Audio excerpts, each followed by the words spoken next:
Welcome to Phase 2 of Interactive Intelligence Training. In this phase, you'll learn how to view your daily schedule and also how to request time off right from your Customer Interaction Center screen. First, viewing your daily schedule. Your daily schedule is located under your My Schedule tab, which should be below your My Interactions tab.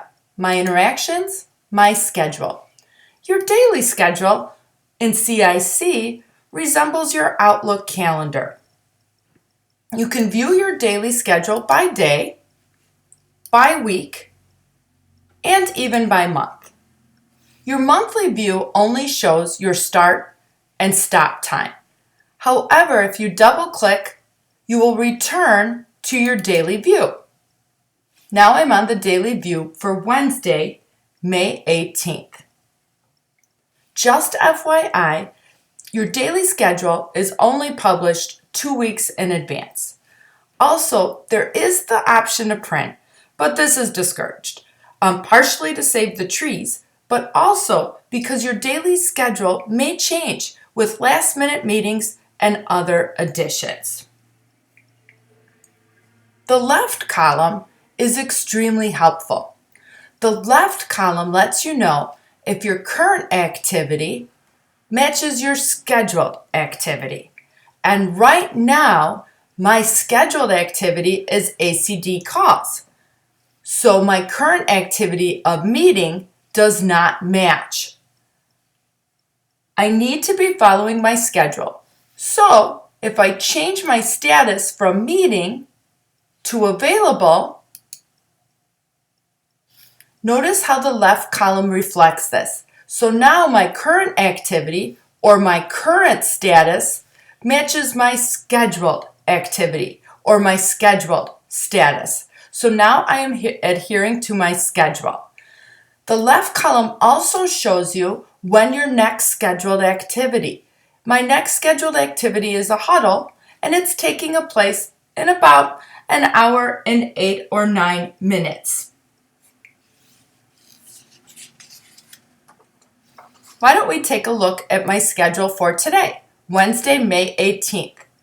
To get information on an entry, all I do is double-click. It will tell me the activity, the start time, and the end time. Also, sometimes the description field will include details about the activity or even the location.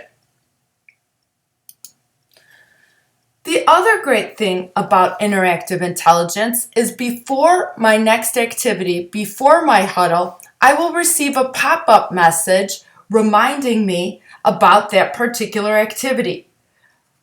Remember, it is much better for staffing to go on break or to go to an activity 2 minutes early rather than 10 minutes late whenever possible.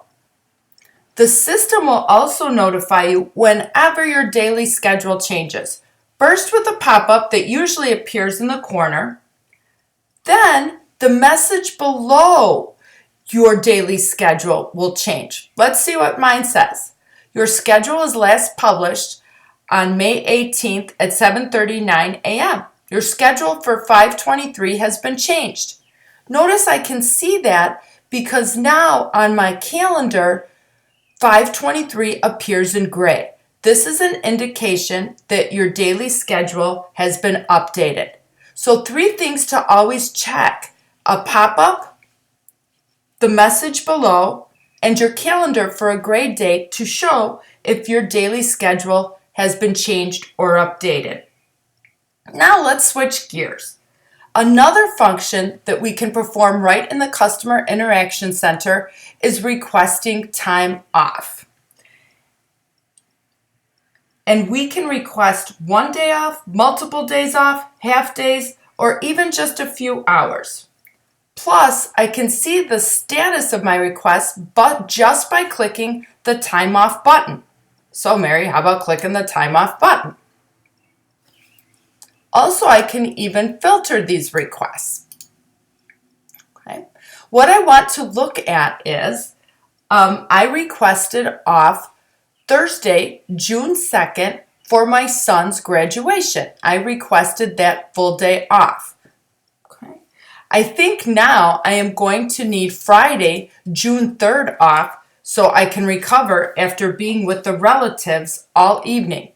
So let's add that time off request together. All I did was press my time off request button to get this box, and then there's an add. I want to add a time off request. I do want the full day, so time off, full day request, and the date that I am looking for is Friday, June 3rd. Friday, June 3rd. In this case, because I only want one full day, my start date and end date will be the same. If I had wanted Saturday as well, I would also select the 4th if that was 2 full days. But at this point, I only need the full day on Friday. So right now, my time off request will reflect that I need off on Friday, June 3rd. And my days are 8 hours, so I am requesting a full 8 hours. So let me click OK. So now you see that this request is in a pending state. Pending means that I am on a waiting list. If a time off request is in a pending state, it can be edited or canceled. Also, some really good news about time off. I will be notified probably within 10 minutes whether or not my request has been approved or denied. The system automatically approves time off based on business need. I'll usually even get a pop-up to let me know. If I do not receive approval within 10 minutes, then my request is put on a waiting list. But right now, my request for Friday, June 3rd is in a pending state. Okay. But now I'm thinking about it. I requested off the full day on Thursday, June 2nd for my son's graduation. But honestly, I really think I only need a half day. Because this is in a pending state, I can actually edit this request to reflect I only need a half day. So once I make sure I've highlighted the correct entry, I am going to click Edit. Now what I need to do is I only want a half day, so I'm going to uncheck the full day time off request. Right? I'm also going to make sure that it puts it on the right day, which was 6/2. My time off is going to officially start at 12:30. I am going to work the morning from 8 to 12:30. So it's usually easier if I just type that right in. So 12:30 is when I am leaving the building, but this is when my time off is actually starting at 12:30. And I will need off 4 hours. So like I said, it's usually easier to type. So now I will be off for 4 hours. I am requesting to be off. So I click OK. So now what you see as we review my time off requests, on 6/2, I have requested off from 12:30 to 4:30 p.m. for my son's graduation. And I have also requested off on 6/3 for the entire day, the day after my son's graduation, to recover. Just an important note, if I had originally wanted to request a half day off on Thursday and a full day on Friday, I would have needed to submit 2 separate time off requests. You cannot combine full day and half day or partial requests. They cannot be combined together. All right, wait a second. Who am I kidding? There is no way that my son is going to want to spend the day after graduation with his mother. So I am going to cancel my request for Friday, June 3rd. I am The only reason I am able to do that is because the request right now is in a pending state. I can cancel and edit time off requests, but only when they are in a pending state. So what I'm going to do is just make sure that I have the right entry highlighted. And now all I do is click the cancel button. Do you really want to cancel the selected time off request? Yes, I do. Now you can see that that request has been canceled.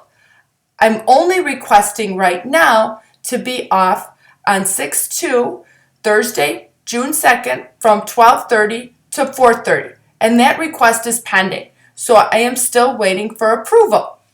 However, if we look here, I was approved and I had a wonderful time on my vacation from 5/11 through 5/13, but you don't want to hear about that.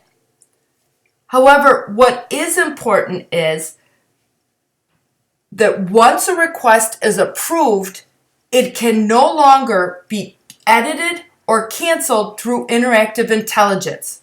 To cancel or edit approved time off, complete the time off request form in PAW under Operation Support Agents Alerting Workforce regarding the time off cancellation. As always, if you no longer need an approved day off, notify Workforce immediately via the PAW form so they can allow another colleague time off. No one likes being denied time off, so please be considerate of your colleagues. Oops! I actually made a mistake here because I requested off on Memorial Day on Monday 5/30 and I was denied. And the explanation was, this is a holiday. I do not have to request off for that, but I would have to put in my holiday time and API to be paid. Therefore, my request was denied because patient access will be closed on Monday, Memorial Day, May 30th. Whether my time off is approved or denied, Interactive Intelligence will notify me with a pop-up message, usually in the corner. Plus, I can always check the status of my time off requests at any time just by clicking the time off request button. And as you saw before, I can even filter them. I don't want to see my canceled time off requests. There they go. Now all I can see are my pending requests, my denied requests, and my approved requests. A side note, although the platform may have changed for requesting scheduled time off, the guidelines remain the same. The earliest you can request scheduled time off is 6 months in advance, and the latest 1 business day in advance. Interactive Intelligence simplifies both viewing your daily schedule and requesting time off. 2 important contact center functions. Thank you.